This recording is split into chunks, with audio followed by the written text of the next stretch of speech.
Hi friends, welcome to Telugupedia. Everything new everyday. Subscribe now. నిప్పురవ్వలు పడటం వల్ల కానీ, తీవ్రమైన ఎండలో తిరగడం వల్ల కానీ శరీరం మీద బొబ్బలు రావచ్చు. రసాయన పదార్థాలు, రేడియేషన్ వల్ల కూడా ఒంటి మీద బొబ్బలు రావచ్చు. ఒక స్థాయి వరకు వీటిని గృహ వైద్యంతోనే నయం చేసుకోవచ్చు. అందుకు గృహ చిట్కాగా చర్మం కాలినప్పుడు కనీసం 10 నిమిషాల పాటు కాలిన చోట చల్లని నీటిని ధారల పడేలా ఉంచాలి. ఒకవేళ పొక్కులు వస్తే వాటిని తొలగించే ప్రయత్నం చేయకూడదు. అలా తొలగిస్తే అందులో ఇన్ఫెక్షన్ తలెత్తే ప్రమాదం ఉంది. కలబంద గుజ్జును తమలపాకు మందంగా కాలిన గాయాలపై రాయాలి. గుజ్జు కాకపోతే కలబంద రసాన్ని ఆ గాయాలపై రాయవచ్చు.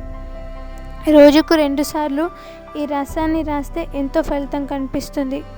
కలబంద వెంటనే లభించని పక్షంలో పసుపు పొడితో శుద్ధమైన తేనె కలిపి కూడా రాయవచ్చు.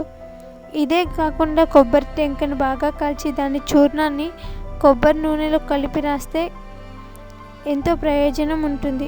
గోరింటాకు ముద్దలో వెనిగర్ కానీ నిమ్మరసాన్ని కానీ కలిపి గాయాలపై పూస్తే కాలిన గాయం తాలూకు మంట తగ్గిపోతుంది. కోడిగుడ్డులోని తెల్ల సోనలో తుమ్మబంక పొడి, కొబ్బరి నూనె కలిపి పూస్తే ఎంతో ఉపశమనం కలుగుతుంది. అయితే కాలిన గాయాలు శరీరంలో 10% కన్నా మించితే వెంటనే ఆసుపత్రిలో చేర్పించాలి. అవసరమైన చికిత్సలు